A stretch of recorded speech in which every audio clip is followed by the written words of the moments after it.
Bonjour à tous et bienvenue sur la chaîne du temps libre. Moi c'est Anto et aujourd'hui on se retrouve pour parler d'un nouveau service presse que j'ai reçu comme d'habitude via le site Simplement, dont j'arrête pas de vous en parler, je vais pas m'éterniser sur le site, sur ce que c'est, etc. Donc cette fois-ci il s'agit de tac, Jusqu'où va l'amour de Jack Laurent Ammar. Donc l'auteur est venu me retrouver sur le site pour me demander si son dernier roman m'intéressait. Et quelle surprise! Quelle surprise, je vous le dis tout de suite. Il faut savoir qu'en général, l'auteur écrit des thrillers, il le précise dans la préface. C'est son premier contemporain, il hésitait à se lancer dans ce style-là, et puis, grand Dieu, qu'est-ce qu'il a bien fait en fait. C'est incroyable, je vous le dis tout de suite, c'est un coup de cœur. Je risque de peiner à trouver les mots pour vous en parler correctement, je vous le dis aussi. Je vous préviens que cette vidéo risque d'être un peu cafouillage, hein. Mais waouh, juste waouh. Alors dans ce roman, on va suivre Tom, qui est un petit garçon qui a 12 ans, presque 13, mais pas encore, c'est 13 ans. Qu'on surnomme Skip, parce qu'il a une énergie de dingue, c'est un petit kangourou, et voilà, c'est venu de là. Qui vit seul avec sa maman qui s'appelle Fabrine, qui est une jeune femme mais incroyable. Alors je sais pas exactement quel âge elle a, mais elle est adorable, elle est d'une gentillesse mais incroyable.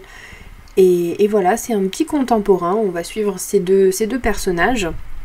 On va aussi pouvoir rencontrer Victoire, la meilleure amie de Fabrine et la marraine de Skip, qui est une femme très folle. Elle a un grain de folie incroyable. Et en fait, les deux meilleures amies se complètent beaucoup parce que Fabrine a ce côté très tendre et très gentille, très douce, mais en même temps, elle peut être aussi barrée que sa meilleure copine, donc c'est assez drôle à voir. Donc voilà, le récit ne paye pas de mine comme ça, mais je vais rentrer dans les détails pour vous expliquer ce qui fait qu'il est waouh. Donc déjà, la plume de l'auteur.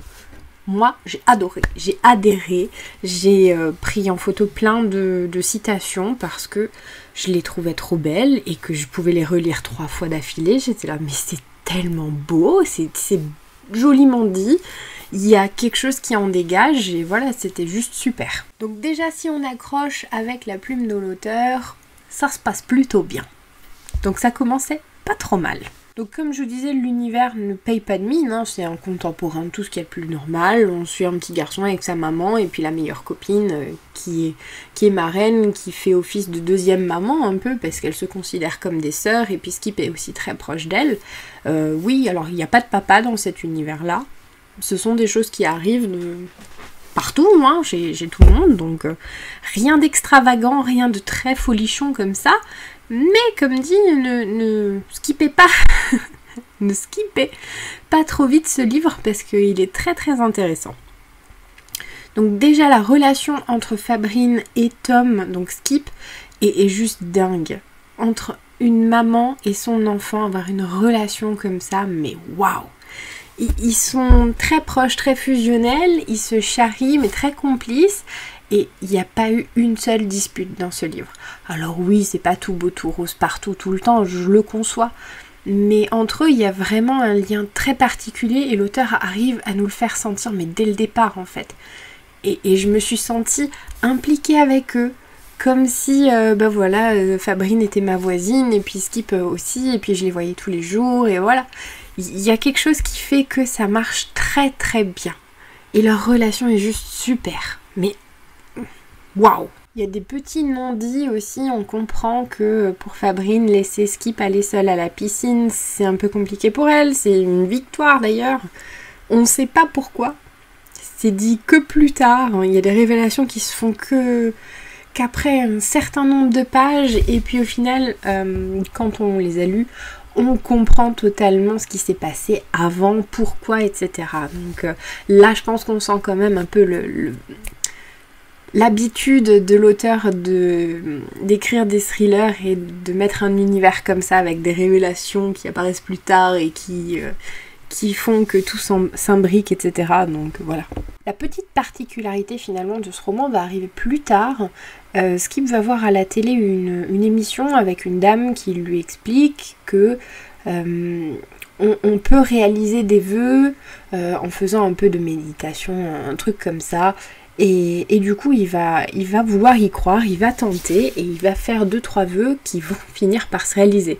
Donc lui, il va être en mode, mais waouh, mais je suis trop fort, mais c'est pas possible. Une fois, c'était une coïncidence, mais là, ça fait 2 fois que mon vœu il se réalise. C'est qu'il y a vraiment quelque chose, j'ai un don. Et donc, il va continuer à le faire pour plusieurs choses, 3-4 fois en tout, jusqu'à ce qu'il y ait un événement qui va se passer et qui va lui faire comprendre que, ces vœux-là, ils ont peut-être des conséquences et qu'il y a peut-être un prix très négatif à payer pour avoir ce vœu qui se réalise là. Donc voilà, c'est la petite particularité du roman. Alors je ne vous dirai pas quel est l'élément perturbateur. Je peux juste vous dire que ça parle de santé. Voilà, je n'irai pas plus loin parce que je ne veux pas vous spoiler. Mais alors... à propos de cette révélation, c'est pas une vraie révélation, parce qu'il y a d'autres révélations derrière qui chamboulent tout. Dit comme je vous le dis, je conçois que vous comprenez pas. Mais vraiment, j'ai pas envie de vous le dire parce que dans un premier temps, je m'y attendais pas. J'ai été surprise. Et alors, à la fin, quand on comprend la vraie explication, ce qui s'est vraiment passé... j'en avais les larmes aux yeux, je vais vous dire, je les ai retenues, mais waouh. Alors voilà l'autre particularité du roman, c'est qu'il y a une palette d'émotions, mais incroyable. En fait, dès le début, il m'a accroché, il m'a pris aux tripes. J'adore la relation de Skip et de Fabrine, et du coup j'étais avec eux, je les accompagnais. Je vivais les situations avec eux, c'était incroyable. Et moi j'étais, mais c'est un livre doudou, c'est trop mignon, je m'attache trop, leur relation est trop belle. Et après, quand évidemment il se passe d'autres choses, c'est un peu moins mignon, mais l'intensité des émotions est là. Et pour quelqu'un comme moi qui cherche ça dans absolument tous ses livres, qui a besoin de s'attacher au personnage et qui est très empathe, évidemment que ça a marché, évidemment. Quand je vous dis que c'est une petite lecture doudou, un petit bonbon, c'est aussi parce que Skip, voilà, il va vouloir que sa maman elle soit heureuse. Elle n'est pas heureuse en amour, elle vit toute seule. Et puis il y a un voisin qui arrive depuis pas longtemps dans l'immeuble. Il est intriguant, alors lui il croit que c'est un espion, mais en fait il se rend compte que, peut-être pas, mais ça lui plaît quand même de croire qu'il est espion. Il va mener avec un de son meilleur ami un plan. Je vais juste vous dire ça parce que franchement c'était très drôle. Il va vouloir poser sur le balcon donc du voisin qui habite en dessous d'eux une petite culotte à sa maman. Tout ça pour les rapprocher. Et il va s'y prendre avec une canne à pêche et oh là là, c'était des situations mais... j'en ai rigolé, j'avais le sourire aux lèvres et en même temps c'était tellement mignon. Il fait ça pour sa maman. Alors oui, c'est peut-être pas la meilleure façon, mais n'empêche que le voisin et la maman vont se rencontrer et puis voilà. Et il y a vraiment quelque chose de très très touchant. Moi j'ai été touchée en tout cas. Et c'est ce qui fait qu'aujourd'hui c'est un coup de cœur. C'est ce que je vous annonçais au départ. Alors ce qui m'a embêtée, c'est qu'en fait j'étais tellement prise dans l'histoire, je voulais lire, mais genre je lisais que le soir quand j'étais claquée. Donc je lisais 4 pages, je m'endormais. Je me réveillais le lendemain, j'allais travailler, blablabla. Le soir, je relisais 4 pages et je m'endormais. Comment vous dire que c'était un peu une lecture difficile, mais rien à voir avec le roman. C'était juste moi qui n'étais pas du tout dans la bonne énergie pour le lire comme je le voulais. Mais malgré tout, qu'est-ce que c'était beau! Et malgré les événements perturbateurs qui vont se passer, il y a un beau message derrière. Leur histoire est tellement belle. Mais vraiment, tellement belle. Même leur façon de se dire je t'aime est trop mignonne.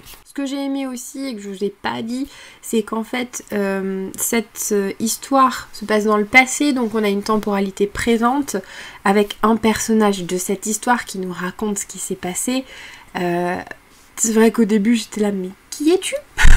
Qui es-tu? Pourquoi toi tu nous racontes ça? Et on nous dit que c'est un auteur. Alors est-ce qu'en fait il est en train de dévoiler l'intrigue d'un de ses prochains romans ou est-ce que ça s'est vraiment passé? Ça on le découvre que bien plus loin. Mais du coup c'est vrai qu'au moment où ça fait tilt, c'est mais oui, mais bien sûr. Et voilà, c'est des petites choses qui font qu'en fait c'était génial.